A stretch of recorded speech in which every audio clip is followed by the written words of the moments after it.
Assalamualaikum warahmatullahi wabarakatuh. Saya akan mempresentasikan tugas dari mata kuliah Manajemen Pemasaran Jasa dari bab 5, yaitu bauran pemasaran pada perusahaan jasa. Dari subkonsep bauran pemasaran jasa yaitu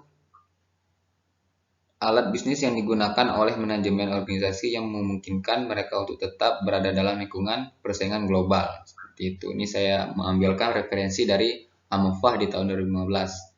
Peneliti percaya bahwa bauran pemasaran jasa sangat diperlukan dalam pengembangan strategi pemasaran organisasi jasa khususnya operator restoran. Oleh karena itu, komponen bauran pemasaran layanan telah dieksplorasi pada gambar di bawah ini bisa dilihat ya gitu Pak. Ini adalah layanan pemasaran dieksplorasi terhadap gambar ini.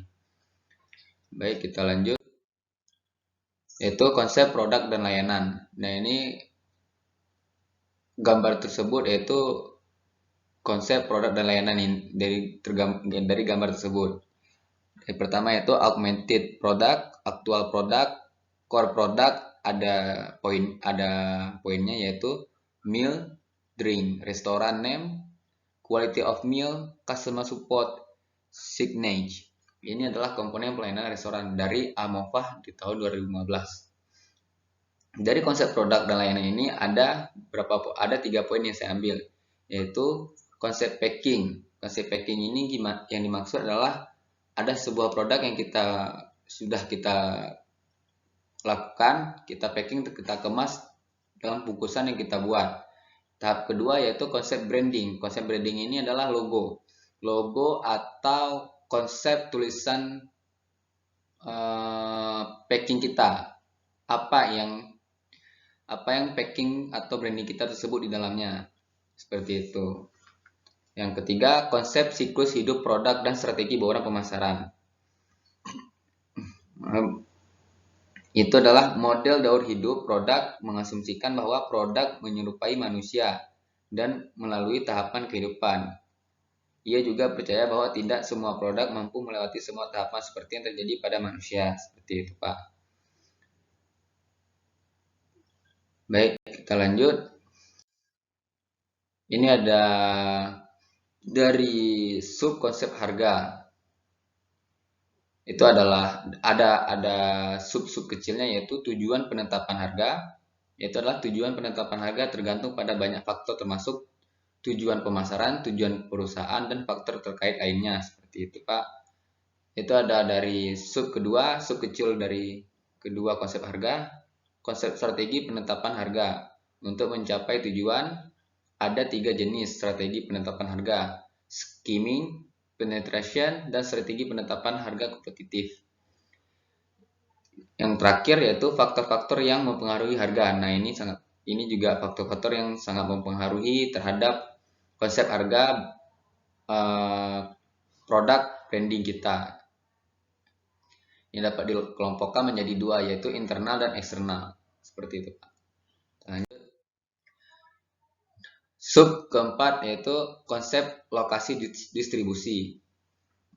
Nah, ini ada gambar yang saya ambil, Pak, yaitu indirect. Indirect itu adalah produk yang akan kita lakukan terhadap waiter atau waitress ke customer. Ini adalah yang maksud yang saya maksud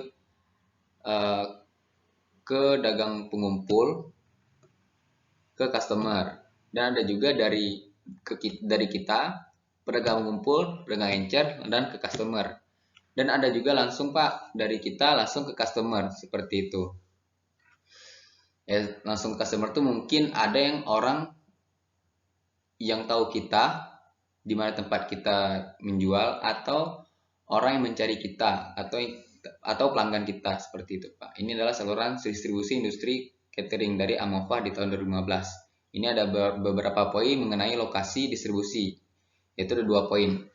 Pertama, fungsi saluran distribusi. Kedua, jenis saluran distribusi. Seperti itu, Pak.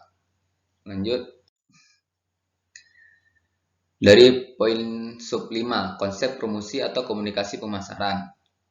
Saya membacakan sedikit referensi dari Kotler dan Armstrong. Tindakan membuat pelanggan sadar akan produk atau layanan dan apa yang dapat dilakukan untuk membantu mereka. Itu adalah periklanan, hubungan masyarakat, promosi penjualan, personal selling, dan pemasaran langsung terakhir. Ini yang dikatakan adalah konsep promosi atau komunikasi pemasaran. Seperti itu, Pak. Lanjut dari sub 6, konsep people. Konsep people ini adalah semua aktor yang berperan dalam penyedia layanan sehingga dapat mempengaruhi persepsi pelanggan. Melayani pelanggan dengan senyum penuh kesopanan, memahami masalah pelanggan, dan lain-lain memiliki dampak positif dalam mempengaruhi persepsi pelanggan. Ini dimaksud adalah konsep people, gimana kita menghadapi atau melayani ke customer. Baik atau tidaknya itu dinilai dari customer tersebut.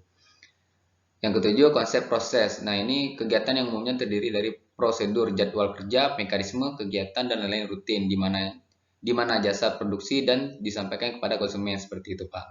Mungkin ini konsep proses ini mekanisme gimana kita menjual langsung ke orang atau kita memprospekkan langsung ke target yang kita lakukan. Ya, lanjut ke sub 8 yaitu konsep bukti fisik. Lingkungan tempat layanan diberikan dan tempat penyedia layanan berinteraksi dengan konsumen bersama dengan semua komponen lain yang mendukung realisasi atau komunikasi layanan. Ini dari Lupiodi dan Hamdani 2013 dalam Naibaho, Fauzi, dan Sadalia di tahun 2020 yang saya ambil referensi kata dari konsep bukti fisik. Baik, sekian dari presentasi PPT saya. Lebih dan kurang saya mohon maaf. Terima kasih. Assalamualaikum warahmatullahi wabarakatuh.